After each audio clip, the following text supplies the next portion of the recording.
This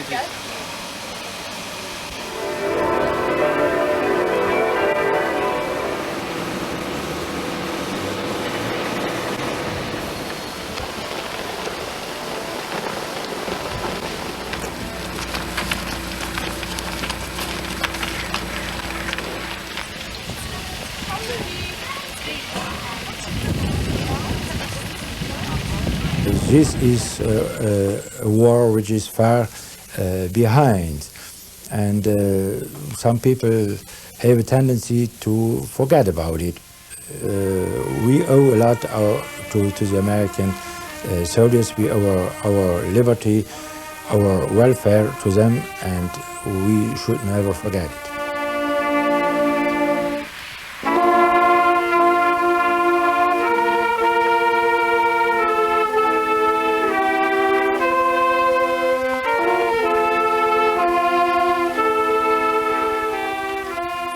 During the war,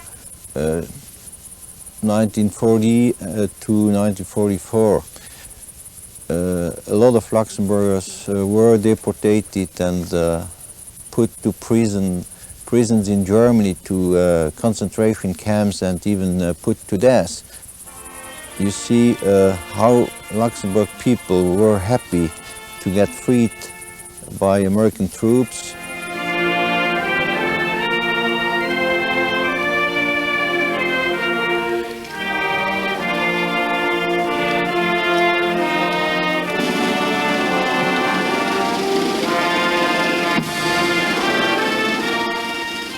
I know that American soldiers only in our country lost about 12,000 dead, wounded and missing. And I think the Luxembourg people never can do enough for these American soldiers, for their sacrifice, for their self-sacrificing work in Luxembourg.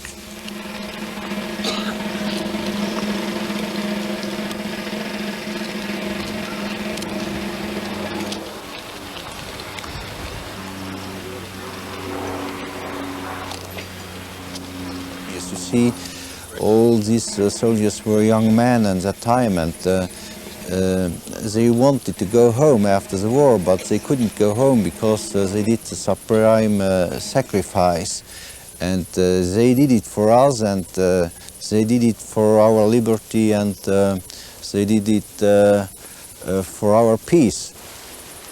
And you see, now we want to give them a home in our country, a home in this peaceful place on the American cemetery in Ham, and especially a home in our hearts.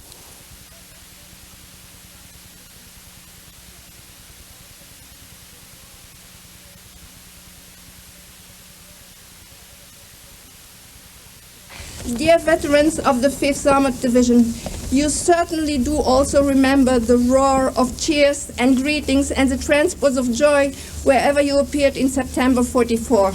The Luxembourg people's gratitude was indescribable and immeasurable. Today, 50 years later, our thankfulness has not in the least diminished. You brought us peace and freedom. We are greatly obliged to you.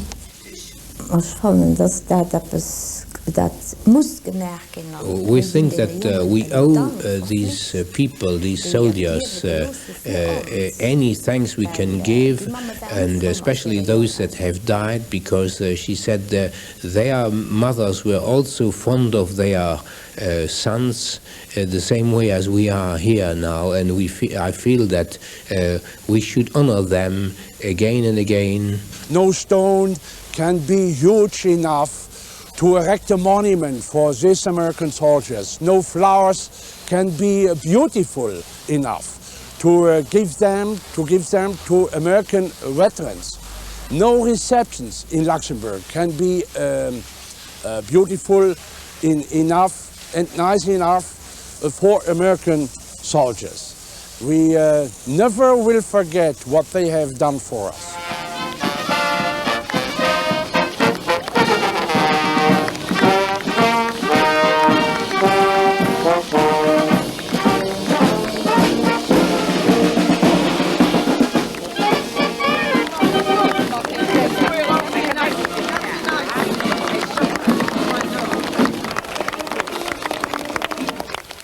things were progressing so that finally we could be liberated again. We could get rid of the Germans, let's say, because we were not so much speaking about liberation as such, but getting rid of them, that they had to march off. That is really a notion that we hated them, we had enough of them, and we couldn't see them anymore. So, all we wanted is get rid of them. And the Americans came and got rid of them, you see.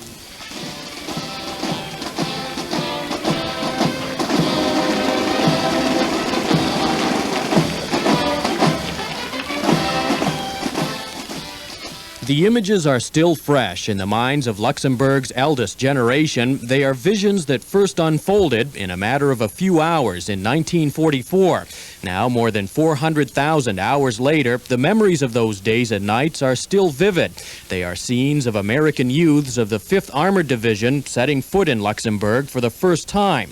Their mission, to push Adolf Hitler's Nazi armies out of the nation. It was a time of pain, death, and bloodshed on the battlefield and in the newly liberated hamlets, but it was also a moment of supreme rejoicing among the liberated masses who had been held prisoner in their own land throughout the war. I know that they cried, they laughed, and they gave flowers to the GIs, and they danced on the street, on the road. They were crazy. And the girls, of course, tried to get on the jeeps, on the tanks even, everybody. And of course they all wanted to get the American soldiers out of the vehicles. But of course they couldn't, because they had the mission to go on. I had the impression that they were under a threat.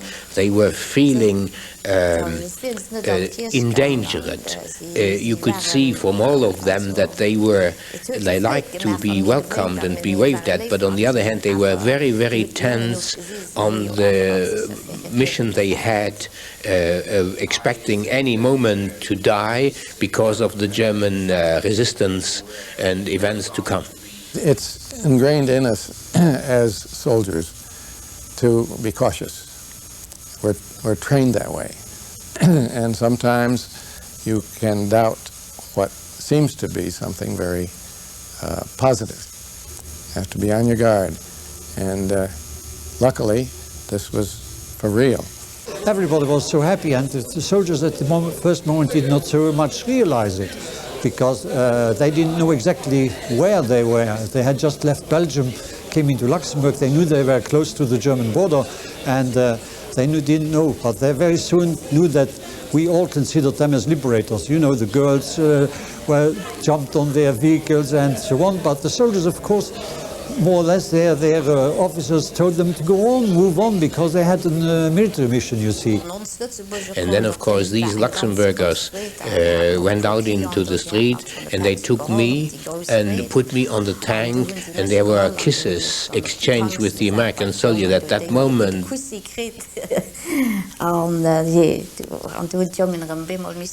The people came running out. They were very friendly, and one gentleman came running over to our tank and asked if there was anything we wanted, anything he could do for us, anything at all.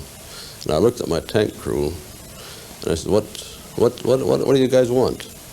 And I had a big sergeant driving for me by the name of Vol. Vol says, ask him if he can get us a frying pan. And we asked him for a frying pan. The guy thought it was a little funny and ran over to the house, and he came right back with a great big iron frying pan, which we carried with us until we lost the tank it was on. So we had a lot of contact with American GIs, and some of them came to my parents, and my mother did their wash, and they gave us chewing gum and chocolate, and that was wonderful for us kids, and we could ride the jeeps, and we could go to the tanks. They took us to the tanks, and They would wave to us, and always a bottle of wine. Have some wine. We have our mess cups out, we get our mess cups filled with wine. Some of the ladies give soldiers flowers. Some give them kisses. But there's many of her, always love, always this, not screaming and hollering, but this thank you, you know, I love you, and we waited for you and so forth. I got a picture from one GI where I smoked his pipe, so they called me Mr. Pipe. And I was, at that time, they gave me some badges and I was a sergeant. And when I came to the camp, in that German camp they used now, they saluted me, and I felt at that time I felt very important. And I still have this picture, and the name of the young boy at that time is Clark Bailey from Ohio. He was an engineer. I had a golden cross on me with few precious stones on them, and I took that off and gave that as a present to one of the GIs on the tank, so that it would bring him luck for the next days. The GIs would need every advantage they could find as they pushed their way into Luxembourg. They were thrusting themselves into the face of the German 7th Army.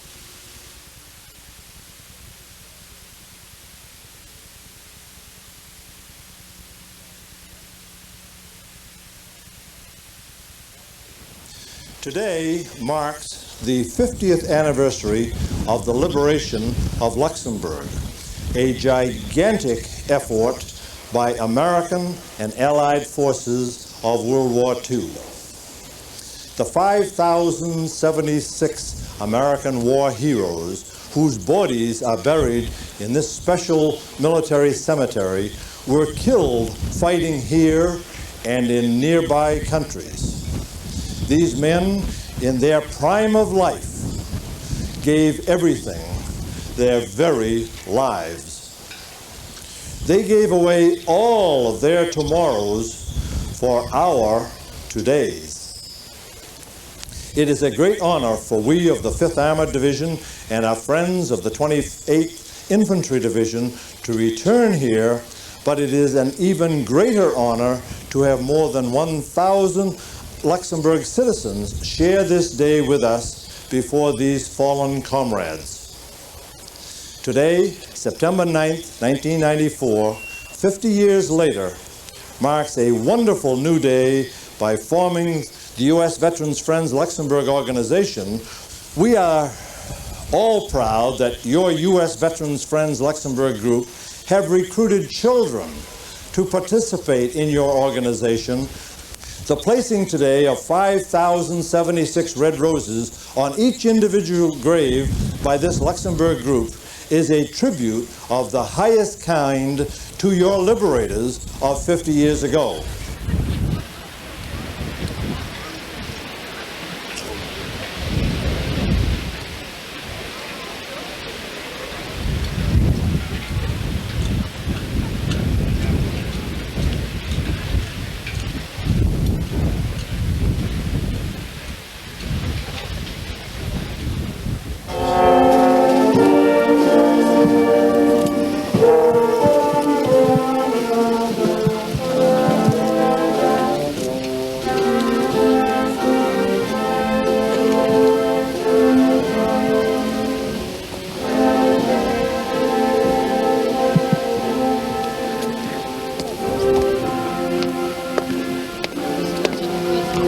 Forward, march!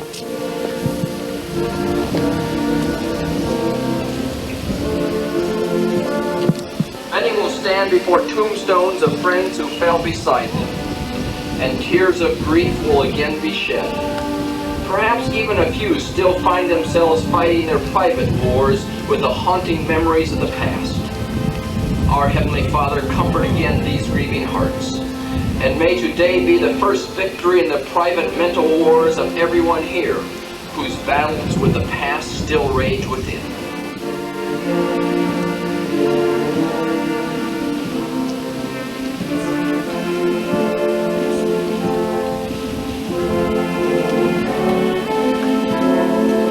I went down and I wanted to see if I could help also, because they were laying there. They were dead. And this one soldier in his knapsack had stockings. And my stockings had holes in them and they were worn and that. And I knew that he could not use the stockings, so I used his stockings. And see there again now, there's something of that person when his life ceased at that point. I wore his socks and he was with us all along. We knew a certain numbers would not come back. We knew that in the very beginning, that it would not be a bloodless adventure. So the ways they were killed, though, many times just a surprise, and you didn't think that would happen, but it certainly did. There's so many different ways, and they just walk outside to take a smoke or go to the latrine or something, and shell would explode. And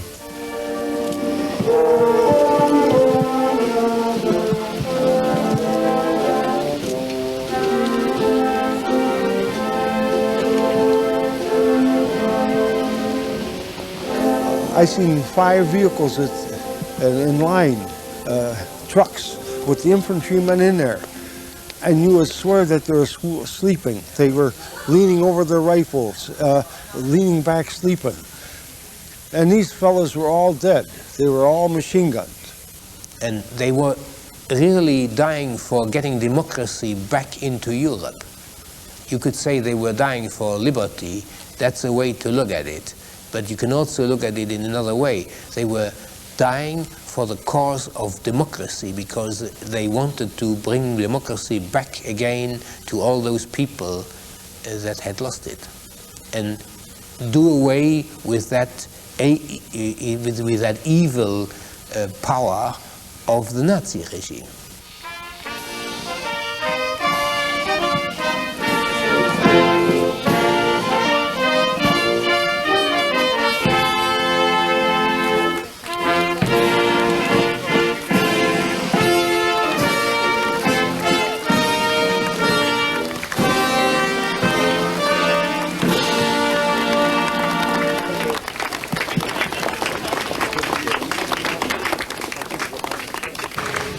On the 9th of September 1944, our town was the first town in Luxembourg to be liberated by the Allied forces, privilege which was saddened by the experience of seeing the first American soldier killed in action while accomplishing the task of freeing our country.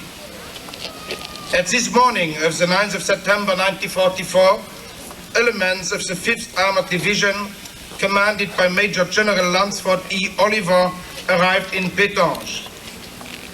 On the outskirts of the city, at the very spot where we are at this moment, they met resistance from the German forces who were engaging in delaying actions. For the past 40 years, this monument had no face, no name, as we did not know the names of the crew nor of the soldier who was killed here in Pétange. With the kind assistance of the Battle of Bulge Association and its president, we were fortunate in finding one of the witnesses who was able to inform us the name of our unknown soldier, the 2nd Lieutenant Hyman Josephson.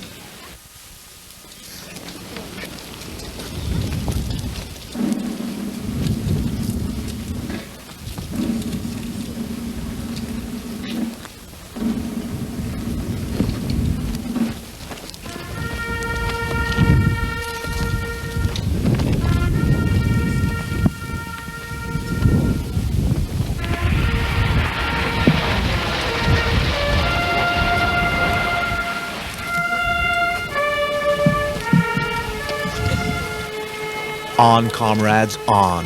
We stay behind. The peace is yours to win. The fight claims us. But you will find us here for all eternity, as though we hadn't been the price for your prosperity. Do you remember when? And after the war deserts us, will you remember then?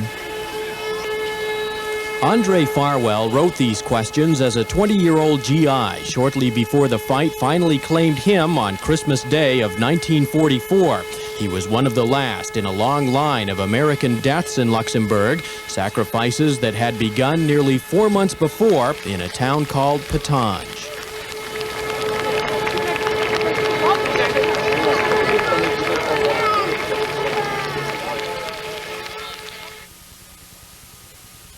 The Germans who killed 2nd Lieutenant Hyman Josephson on September 9, 1944, had waited for him in ambush. Units of the Nazi army had been in retreat throughout Luxembourg, but Hitler's troops continued to jab at the Americans in an attempt to slow the Allied advance. Josephson and his reconnaissance crew in their armored scout vehicle were out in front of the American push, serving as the eyes and ears of the division. At around noon, the crew made a final turn into the streets of Patange. I think the general movement was a flanking movement to the right by our division. Our division was known as the Ghost Division. As the Ghost Division, we were called upon by the various Army commanders to take flanking movements or feinting movements to draw the German Army into that area so that they can have the real push somewhere else. It was spearheaded by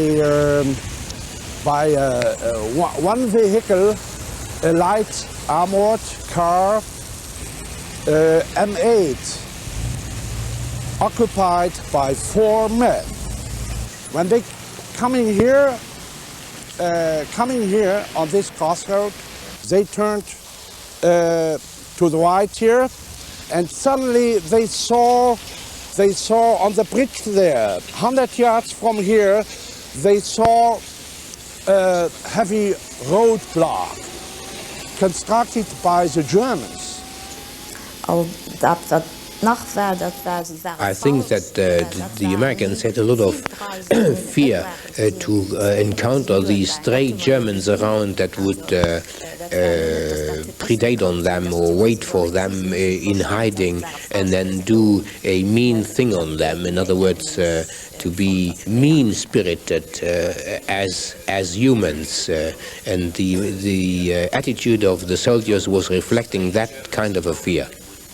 They stopped, and just a short moment later, the vehicle was hit by a German anti-tank gun, and suddenly, immediately, the vehicle burned. There was an explosion in the vehicle, and immediately it burned, and 3 men happened to get out of the vehicle.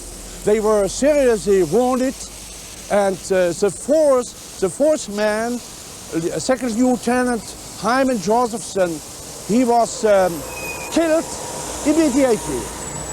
I knew that there was somebody from the 85th Recon on my right flank protecting me. And I knew that he'd been hit because I saw his car, his recon car there damaged. And I went up there to give him a little assistance, and I put fire. The fire was coming from a woods to the right, to our right, as we turned left, going through Patange, and the fire was coming from our right that had knocked him out. Well, the one I remember is the one where Lieutenant Johnson was killed. The first American killed. There was that statue right in Patange. And when we came back the first time to look at that statue, and we didn't realize that they were going to have some celebration for us, as we veterans, one bus veterans, turned into the street into Patange. All the townspeople had little flags. This was in 1986. And in the middle of the road, right where Lieutenant Johnson died, was 1 dozen red roses. Now, can you think what it does to an old veteran? In one of his last letters, he wrote to his mother, Hyman wrote, "Early to rise and early to bed." And I think he was referring to the fact that he was early to rise in that he graduated from college when he was 16 from Cornell University on a full scholarship. And then on to other endeavors, and then to this early to fall asleep. The smoke from Hyman Josephson's demolished vehicle barely had time to clear before the struggle to liberate Luxembourg moved eastward toward an old family farm near the town of Bertrange. The explosions from the tank battle that took place in these fields still echo in the mind of Jules Christofori, who was a 5-year-old boy when the 5th Armored Division first appeared to challenge the German panzers. And I can still imagine myself very well in the skin of that young boy hiding in the basement room in the vaulted cellar, just 200 yards apart from the place we are sitting now here. And it's really amazing that half a century lies in between, and it's just by reading over all these years then one comes to see so much more clearly what actually happened. Well, we came up the road, up this particular road, and I was in the lead tank, and up on the top of this hill, right up here, was an anti-tank gun. I didn't see any tanks at that time. We took it under fire. We stopped fire from the tank. The anti-tank gun was shooting at us. About that time, a German tank pulled out from our left right here into the road, and when he turned and got his hind end toward us, we shot him not more than 100 yards from here, put him on fire, and he exploded. And the German officers were still running around. They seemed rather nervous, and we really thought it prudent to take shelter in a vaulted cellar below the farm. It was about 2 o'clock when really the shooting started, and we went down there to hide and to shelter. And gaps and holes were filled with potato bags and everything in order to protect us from the vibrations which arose. In the meantime, we were drawing other fire from up here, in this vicinity here, other tank fire. And right here, my third tank was hit, and he was burned and exploded. We had no men killed or wounded that day. They all got out. We kept putting fire. We shot many, many rounds up in that line of trees right there. Actually, then about 4 o'clock, there were shots and shell traces along the walls, the facades, and the barns started burning. The whole farm really was set on fire, and there was a terrific blaze, and we were noticing the heat. And the only question for us is how we are ever going to get to leave this place. I went over the top of the hill with my tank. Down below was a little cafe, and we saw 4 tanks down in the hollow there. And when we saw them, we exchanged fire with them, and I got a hit on the right one. It was down in the field over on the right, but he didn't burn or didn't stop firing, so I backed up over this little hill. But the fire was crackling. Of course, cattle were running around freely. We had a helping hand at the farm. Lex, he was called. He tried desperately until the last moment to free cattle or to take out things from burning stables and so on. But he also had to take refuge in this vaulted cellar. And at that time, General Oliver and the Duke of Luxembourg, Prince Felix, came up to see what was holding us up. And he asked me, and I showed him what was holding us up, that we couldn't knock them out, and he got up 2 TDs. And we sat there, I think, for about 1 hour and a half, when really the noise and the heat increased in such a way that we had to flee, and we had just one way of escape, that was through the loopholes, the small gaps towards the garden side, and there we really risked this jump, and we were running along the fields, and we were just under the observation of reconnaissance planes. The Americans, we were raising our hands, of course, in order to be protected and to signify that we were not Germans and we were running for our lives. Then the TDs took over. They too did not damage those tanks. He called in 2 aircraft. The aircraft came in and bombed and strafed, and they too did not dislodge the tanks or damage them. He then called in a 155 gun, which damaged 1 tank. It was then getting dark, we disengaged, and we stayed right on this spot. 50 years ago tonight, I slept right here. 50 years ago, the sun was shining. Today it's raining, but we have the sun in our hearts. On behalf of the members of the local council of Bertrange, I would like to greet very heartily all participants at this ceremony to honor the liberators of Bertrange. Our special guests today are the former members of the the 5th US Armored Division, which was mainly responsible for the liberation of our country.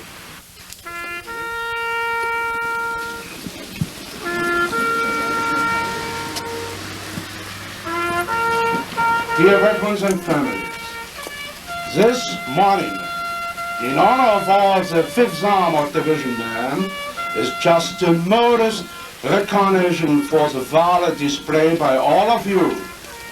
It is the unfailing symbol of gratitude from the people of Bertrange to their beloved liberators. 50 years have gone by when you came to us not as oppressors, but as a victorious unit, as deliverers from a terrible jaw. More than 4 years, the Luxembourg people had waited for that time. If the Germans would have won the war, you still would be Americans, but we would have been forced to change our nationality. We would be German citizens today. It is our obligation to thank our American liberators everlasting.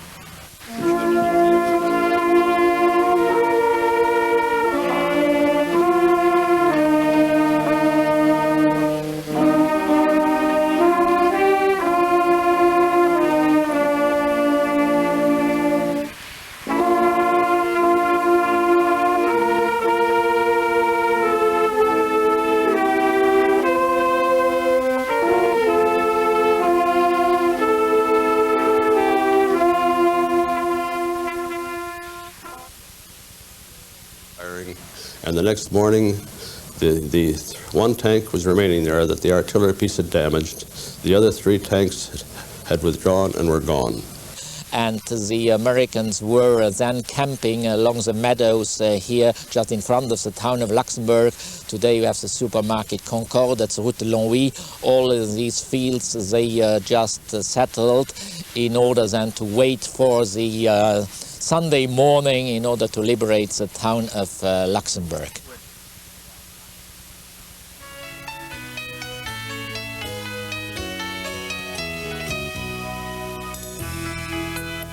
I want to give you a little outlay of the history of our town, of my town I was born in. And as you could see, this is a very scenic town, and it has, of course, a lot of history through its scenery. The town evolved on the top, slowly spreading out always further to the west and having walls again, rings of walls, one after the other. The suburbs that are laying in that meandering valley, which were old dwellings dating back thousands of years. We are called the city of bridges because there is more than a dozen bridges crossing over at any spot. There is that small valley connecting the town to the station, railroad station quarter, which of course is a beauty of a piece of architecture because it's a stone arch or 2 stone arches that were built in 1903, and at the time they were built, that was the biggest structure in the world. And of course the fortress was the main thing here. The fortress was such a built-up thing that people like Goethe, the German poet who came through here in 1792, and he said, here is so much beauty. September 10th, 1944, Luxembourg City's ancient beauty was now in danger of mutilation. The Nazis that had occupied the capital for 4 years were now backing out of town, hoping to avoid a collision with the advancing Ghost Division. And the Germans then, through the middle of the night, retreated. There was endless columns that were retreating. And then it was stillness. Nobody. No vehicles anymore. No Germans. No soldiers. Just nothing. Ja, also The day that the Americans came, in the morning it was calm, there was no shooting anymore, and nobody was on the road. Everybody expecting something to happen, and we were looking out through that window where the flag was flying later on to see if there was anything happening, and all of a sudden we heard people shout, and we were opening up the window then and looking down the park alley and finally seeing a column of jeeps coming up with soldiers. So I was hiding in a church, a suburb of Luxembourg City, on the first day, 10th of September, the liberation, 11 o'clock, I remember. The American troops first arrived in this suburb and we were free. And it was mainly because of the oppression and the relief that we felt we were going to feel when the Americans came, that we decided to increase their joy by showing them an American flag the moment that they were coming and passing. Seeing the American flag and the friendliness of the people, and I felt very much at home because they were our kind of people. They were friendly. They were really the first people that were that way. The people in France were not as friendly as the people in Luxembourg. And they did look into an encyclopedia, a dictionary, if you will, where there was two pages of flags of the world. And out of that, they looked at the American flag, and from there they made it. My mother made it. My mother made the flags, she sewed it together, you see, cut it up, sewed it together, and my father's job was in the American flag to put the stars in. For Mrs. Nichols to have found that red, white, and blue material and have constructed that flag in her home, and then have it prepared and ready to fly out the window, had the Germans come back, or had the Germans found out what she was doing, she would have likely have been killed instantly for having in her possession an American flag. Well, I'll tell you what, it made me feel good. I knew that the Germans were out of there. Nobody's going to be shooting at me. I think that was my biggest feeling when I saw the flags, that nobody was there. Apparently the Germans were there, and they'd been gone, and we were among friendly people, which we were.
From my heart, we want to say today, thank you.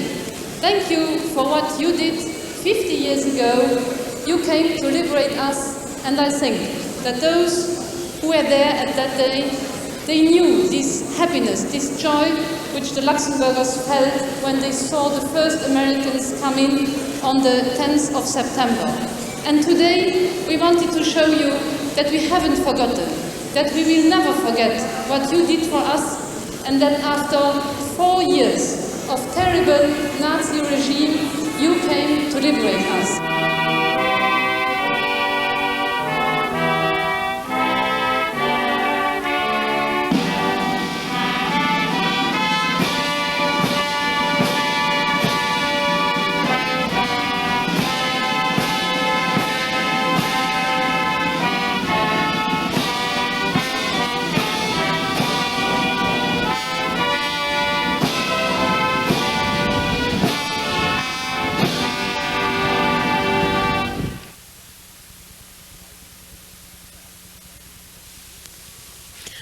Only a few miles east of Luxembourg City, in the town of Sandweiler, local citizens gathered to commemorate a haunting and moving event, the deaths of Sergeant Joseph Passette and Sergeant Jesse Midiga. Sandweiler resident René Missard was in the town on that day in 1944 when the two American tank commanders rolled up from Luxembourg City, only to run out of time. As they approached the village then, all of a sudden there was a big noise, a big bang, and a German had come over from the north-east side through the woods and coming into the open land, and that German had shot at the Americans, and that was the noise. And they were killed within yards of each other in their tanks. And the people of Luxembourg came out during the course of the day, because it was September, flowers were in bloom, and placed flowers that heaped as high as 8 feet above their bodies before nightfall as a tribute to those people and the 5th Armored Division for all it had done. Sergeant Midiga was badly burned and taken to a hospital where he died 2 days later. According to the statements of eyewitnesses, Sergeant Passette's body was laid along the side of the road, and all day long Luxembourg people came and laid flowers on him. By afternoon he was covered with flowers in our national colors, red, white and blue. At first I was sort of angry with his buddies, because I thought they liked my husband. And I said, they laid him by the side of the road and left him there. And then one of my friends, who is a veteran and got wounded at the Battle of the Bulge, he said, now wait a minute. If he was the first tank going in, do you think they can take time out and take care of him? And you know, I hadn't even thought of that. A young man came over to me and said he was 9 years old when it happened. And he said he saw my husband's body there, all covered with flowers. I started crying right then, because that was something to know that there was somebody that really saw it. The government wished a hearty welcome to all the veterans who are among us in these memorable days. They laid the foundation of a long period of peace, social and economic progress, which is unequaled in our history.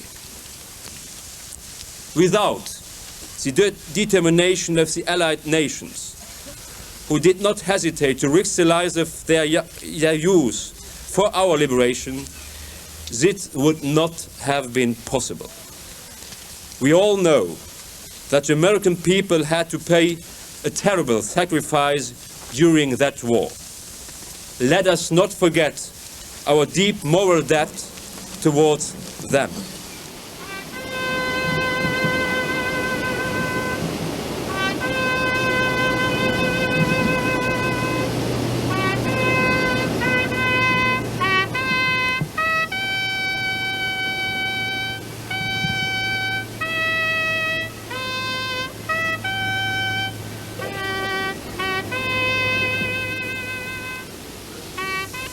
And if my brother could see all you people and know that you are here to honor him, he would be so happy, because we as a family find it much more acceptable that he died for such a good cause.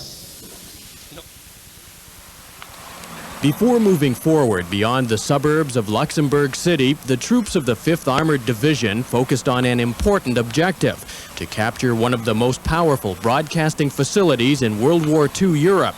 Radio Luxembourg had been taken over by the Germans in 1940 and was used as an outlet for Nazi propaganda until the Ghost Division arrived on September 10, 1944. The Germans had been using it for propaganda.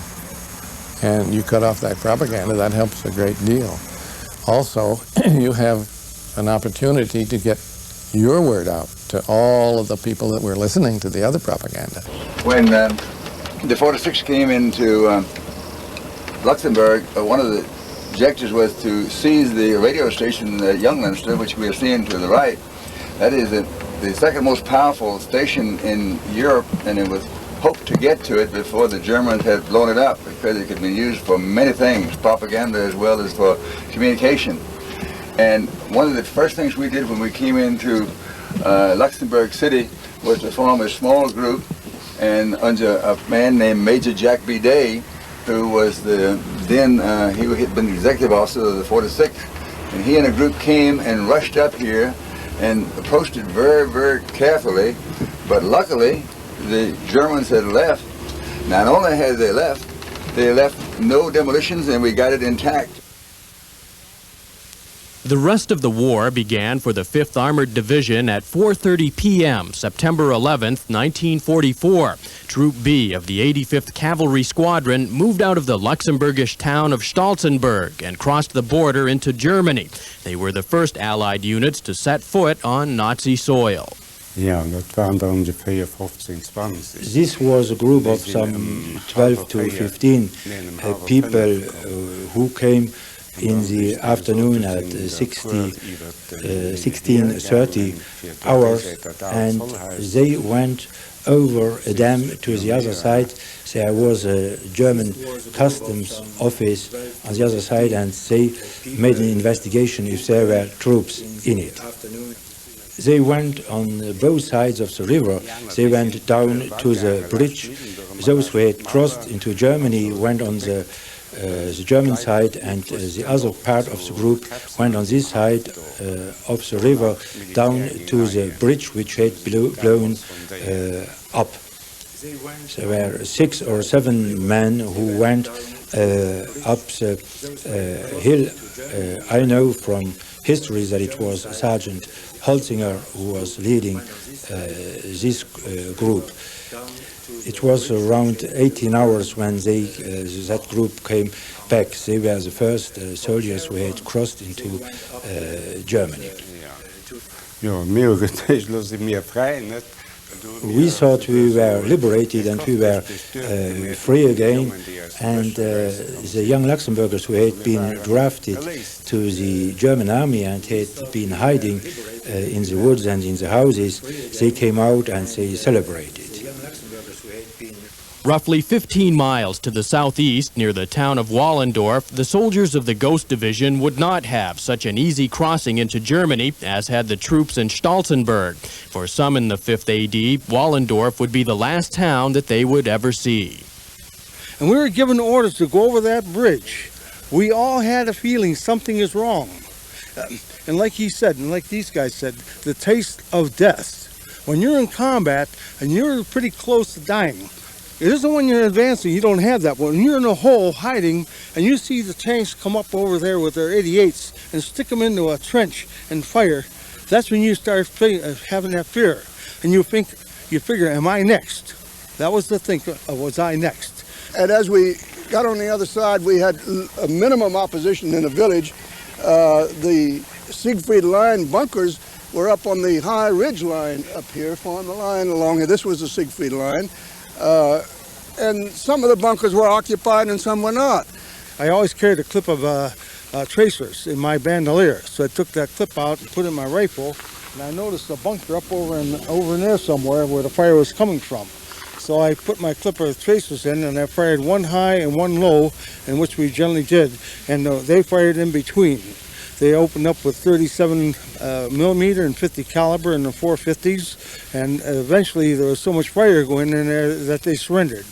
We captured all of the enemy in the various bunkers on the line, and then moved on in and met minimal opposition at this point. Moved in 8 to 10 miles into Germany, and sat there for 2 or 3 days with little or no opposition. Then on the morning of the 19th day of September, the Germans counterattacked with a very intense artillery barrage and artillery all day long. We were under artillery fire up there on the ridge up there. We had an established clearing station at the furthest possible advance and had no problem originally evacuating wounded, which gradually increased as we were drawing more and more fire as a diversionary thing. The Wallendorf battle, I think they called it the Battle of Bitburg. I can remember losing some of my well-known men at that time, and it's not a happy remembrance in that particular area. The Germans assembled 9 divisions to put the hammer on us, and they literally chased us back into the saucer. It's at this spot that in the valley there that your husband, Bob Fisher, was hit by artillery shrapnel, and his first sergeant was wounded, Cecil McCall. I just want to say that Bob was one of the finest officers that anyone could serve under. He was just extra special to all of us. And Bob was the reason that I'm here today. He took all the shrapnel, the shell landed just behind him and shielded me. The shrapnel that I got and carried today came through him. It's the only way that it could have gotten to me. And it got 4 of us hit. That's this place, 1 killed and 3 wounded. Has it information been cleared that this is Bob's daughter? And she was born 2.5 months before he was killed. And naturally Bob's wife. And I want to add that I feel very humble talking here on the ground where there were so many heroes. It's like a full circle this way, that we've made this tribute, and we're going on to Berlin and help finish the trip that he started and wasn't able to go all the way.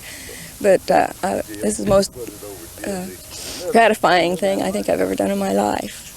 It's a beautiful spot, and I'm glad that I can remember it this way. I always knew he was special, but to have it reiterated and to come back and feel, I think his presence here with us is just really more than I ever thought. It kind of feels like this is the moment I was coming to all my life, that I needed to do this.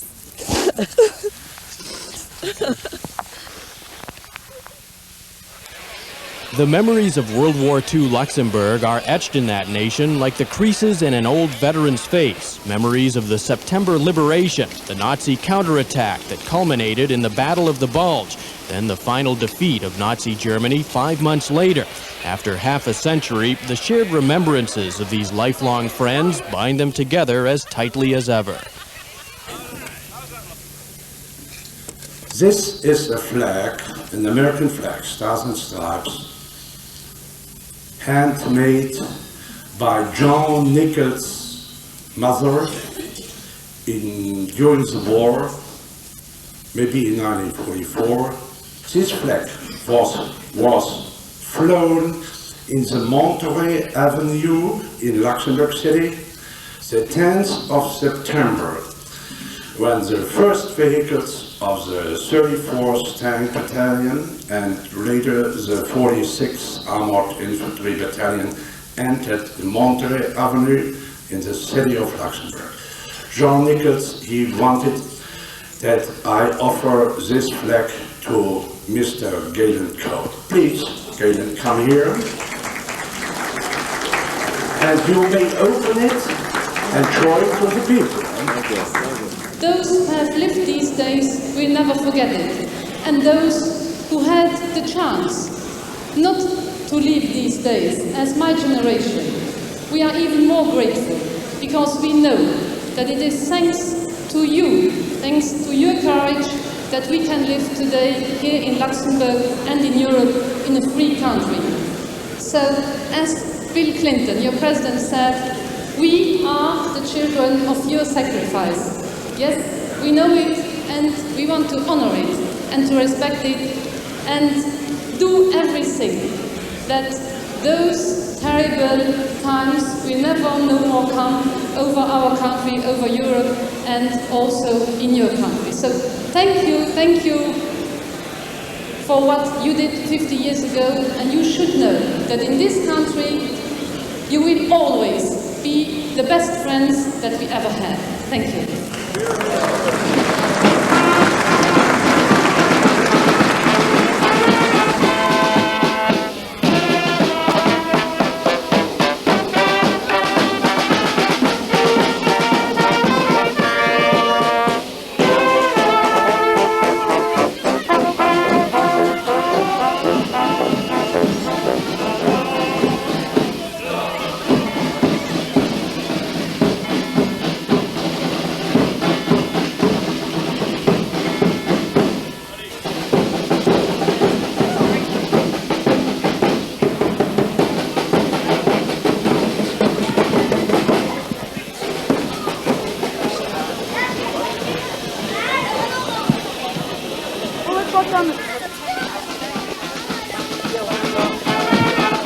I do.